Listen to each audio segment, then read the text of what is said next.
The last place you'd expect to find vines growing is high up in the Wicklow Hills. But these particular vines don't produce grapes. Instead, they produce hops that have long been a vital ingredient in brewing. Hops, of course, were originally used to preserve beer, but gradually people liked the bitter flavour that they gave. And now that's what their purpose is. Hops have long gone from commercial production in Ireland, but they're having a comeback, and the reason is because of the revolution in the number of microbreweries in the country. 2 years ago, Simon Lynch started the Wicklow Wolf microbrewery. He's trained in horticulture and knew that he could grow hops himself to make an all-Irish beer. This is actually what they call a hop cone. And this hop cone contains glands inside along the main stem called lupulin glands. It's a resin, or an essential oil, and that imparts the flavour into the beer. So never mind all the greenery, that is what you're going for. It's that yellow, golden colour that you want to get in there, and it should feel sticky in the hand when it's ready. That is what flavours the beer and also preserves the beer. And I gather it's only the females that produce it? That's right. So all these plants here are females. It's a bit like the bees. The males are probably not much use. It's all females. Totally redundant. Yeah. And I love your telegraph poles. You were saying they're made of larch. They're larch. Larch has a lot of natural resins and tannins which helps to preserve them, so they won't rot as easily as other timbers such as steel. So is it expensive then to set this up? Yes, it's quite expensive to set this up. I think that's what has stopped a lot of people from investing in hop farms. Hopefully now with the growth of craft beer, more people will do it, because it'll be great to come together as a community of hop growers and produce different varieties around the country. It's not cheap to establish a hop crop, and that's not the only problem. Ireland's famously damp climate and the expense of harvesting the crop by hand are also difficulties.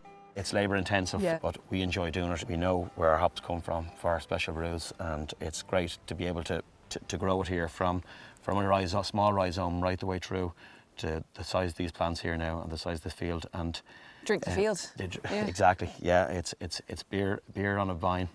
Wicklow Wolf is one of over 60 microbreweries established in Ireland in recent years. They all have their own recipes, but together they only produce 1% of all the beer that's consumed in this country. The ingredients are very few in beer, aren't they? Yeah, there's 4 main ingredients really. So you have water, barley, hops, and yeast. It's extraordinary really, because there's so much variety in the flavours you can get from a simple 4 ingredients that everyone uses. Absolutely. When within just the barley side of things, you're looking at 70, 80 different types of commercially available barleys. And they come in range from pale to amber, crystal malts, and then you have dark roasted and black malts. So we got the hops right here. So your typical recipe, you're boiling hour and a half perhaps. And if you boil for a long period, you can get more bitterness, and it also depends on how many hops you're adding into the recipe in the first place. So all this is coming together in these fabulous vats. Hot water here? Hot water there, we have cold water off in the corner, and then right here is the first main process, and this is our mash tun. Can we go up and have a look? Yeah. So when did you put all this together? We mixed all this about 40 minutes ago. It's been Wow. resting. So in this tank, we put our crushed barley for today's recipe. It's a combination of pale malts, amber malts, and a little bit of roasted barley. And that'll break down starches into fermentable sugars. And the next stage then? Would be the kettle. And Is the that's kettle. the hop additions happening Okay. there. So barley and water for about an hour. Correct. And then the magical hops goes into this In vat? the kettle, we will mix a bit of bittering hops and then a lot of late hop additions. So at the very end of the 60-minute boil. And then the last stage is the yeast. In the fermentation room over here. So if this stage was about hours, this is all about weeks, is it? Yeah, we're looking at about 2 to 3 weeks in this room between fermentation and conditioning. So the barley's in, the water's in, the hops are are in. So then we have our hopped sugar water, which we will pump into this fermenter later today. And in here, we're going to mix in the yeast, which is one of the most important ingredients because that will turn the sugar wort into actual beer. The beer industry has seen huge consolidation worldwide, with major multinationals and big brands dominating the sector. So just how can small-scale brewers compete? The revolution is coming across the Atlantic. They're about 10 or 15 years ahead of us there. On saying that, the quality in Ireland of craft beers has gone through the roof. There's some fantastic beers being brewed in Ireland now at the moment. We have a few pin-ups from Colorado in terms of breweries that we would like to emulate in our own unique and particular way. And what are their principles that you admire? Sustainability, authenticity, innovation, not sitting on our laurels. I mean, happy producing 3 or 4 or 5 different main core styles, all the time coming up with seasonals and special beers, because I think the craft drinker is a curious animal and they like to try different things, and we'd like them to try our different things rather than other people's different things, if that makes sense.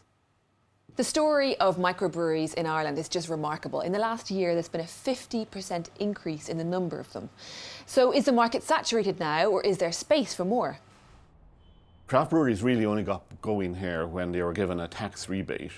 Effectively, they get a reduction in the excise duty of about 50%, because essentially, if you have a small brewery operation, you don't have economies of scale. It's quite expensive to produce small quantities of beer as opposed to producing very, very large quantities of beer. So I think provided that tax ceiling is eased, we'll continue to see a growth in the industry, but it's going to be crucial to the further development of the industry.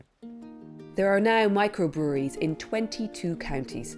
So is there a potential for farmers not only to grow barley, but also the hops for a truly local brew? There's a limited number of hops in Ireland, and I think there's an opportunity for craft breweries or farmers to get involved in hop growing.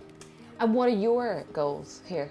What we want to do is we want to be a household name in Ireland, and we also want to be a global Irish beer brand. We want to export to countries around Europe and to the States and maybe to Asia. There's massive growth in craft, and we want to be a part of that.